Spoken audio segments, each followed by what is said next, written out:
If a proposal has come in your direction from a person whom you are satisfied with their level of deen, which means their closeness to Allah, their religion, they don't have to be, so pious, but on an acceptable level.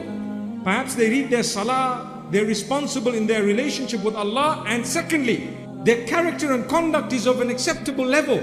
If you have those two, then let it happen. And you know what the hadith says? If you don't, this is my favorite part. Do you know why it's my favorite part? We say it, we repeat it, and we see parents do exactly the opposite and face the same consequences mentioned by the Prophet ﷺ, and they blame everyone else. So the hadith says, if good character came to you with decent deen. Now what does good character mean? You need a responsible guy, responsible person. So you have responsibility, mashallah. They're responsible and they have deen. They're good character. I can talk to a young man for a few moments and I can have an idea of how he carries himself. For example, I may not know the details. I could find out. You could go deeper and deeper. And don't just be satisfied at a statement uttered by someone, you know what? Yeah, this guy is like that. No, sometimes they have ulterior motives. I've known of many cases of people whom the parent asks one of their relatives, a brother or a sister or someone, my daughter is interested in this guy. And they say, no, he's on drugs. But you know what? He's not. So why did they say that?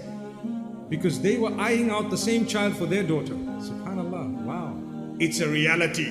You may not like what I just said. There are some from amongst you who are really, really in that situation. SubhanAllah. Where people just come and say nasty things. They've said it about me and about you. Anything they can say. This guy is like this guy promotes violence, he hates it, and you know it's not true. It's absolutely false. But why do they say it? Because of some weakness they have. You need to help them. The problem is you've just destroyed someone's life by lying. You speak the truth. If you don't know, say, look, I really don't know. And if you know something, you say, look, I know something. It doesn't mean they're still like that, but I do know perhaps some time back this was the issue and the problem. But the difficulty is as soon as the child raises an issue at home that, I'm interested in someone, close it. Why? We're living in a world where we interact with people. You probably have the best child. It doesn't mean that because she has come up or he has come up to you with some suggestion from the school or the workplace that they're already having an affair. It doesn't mean that. It doesn't mean that they've started in a haram way. Not necessarily. You have to take it seriously. You have to communicate. You find out. And if that person happens to be genuine, if that person, no matter who they are, where they come from, if they happen to be genuine, sincere, guess what? You're going to have an uphill task trying to say no now, because you have Allah and His Rasul on one side and you have your ego on the other. Subhanallah. Like I said, you might have had your dream, but you have to adjust it as time passes. Because now something I didn't calculate has just happened. How should I deal with it? We're living in the real world. You're going to have to deal with it by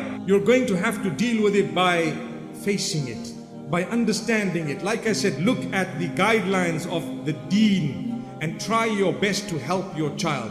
My beloved children, definitely take what your parents have to say seriously. And if they don't listen to you at all, try again and keep trying.